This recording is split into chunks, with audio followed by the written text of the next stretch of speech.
Hi friends, இது நேற்று நடந்த ஹேப்பனிங் தான். யூஸ்வலாக ஸ்நாக்ஸ் இருக்கும்போது சாப்பிட்ணுன்னு தோணாது. ஆனால் நம்ம திறக்கும்போது ஸ்நாக்ஸே இருக்காது. அப்போ தான் ஏதாவது சாப்பிட்ணுன்னு தோணும். சரி, நான் ஒய்ஃப்ட்ட கேட்டேன், ஏதாவது ஸ்நாக்ஸ் பண்ணலாம், வெளியும் காற்றா இருக்குது, வெளியும் போக முடியாது அப்படின்னு.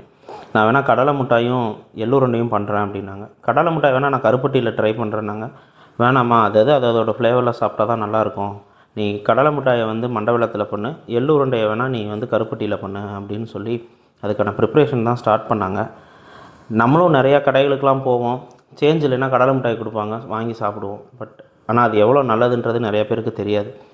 ஒரு வழியாக எல்லா ப்ரிப்ரேஷனும் முடித்து கடலை மிட்டாயெல்லாம் செஞ்சிட்ருந்தாங்க. வீரத்தெலும்பு இல்லைன்னா இப்படி இந்த சூடான சட்டியில் கையை விட்டு அதை டேஸ்ட் பார்க்குறேன்னு சுட்டு வச்சுக்கிட்டாங்க.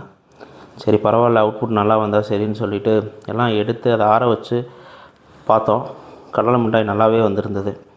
எள்ளுருண்டையும் அதே மாதிரி தான், கருப்பட்டிலாம் போட்டு கையில் பிடிக்கும்போது அதோடய டேஸ்ட்டே சூப்பராக இருந்தது. நம்மளுக்கு ஒர்க் பண்ணும்போது தான் ஏதாவது இருக்கான்னு தேடிகிட்டே இருக்கும், இங்கே அது இருக்கா, இங்கே இது இருக்கா அப்படின்னு சொல்லி. அதனால தான் நாங்கள் எப்போயுமே ஒரு சாட்டர்டே சண்டே வீட்லேயே முடிஞ்ச வரைக்கும் எல்லாமே ப்ரிப்பேர் பண்ணுவோம், வெளியே வாங்காமல். அவுட்புட்டும் சூப்பராக வந்திருந்தது. இந்த மாதிரி நீங்களும் உங்கள் வீக்கெண்டில் அடுத்த வீக்குக்கான என்ன ஸ்நாக்ஸ் பண்ணி வைப்பீங்கன்றதை மறக்காமல் நம்ம கமெண்ட் செக்ஷனில் சொல்லுங்கள்.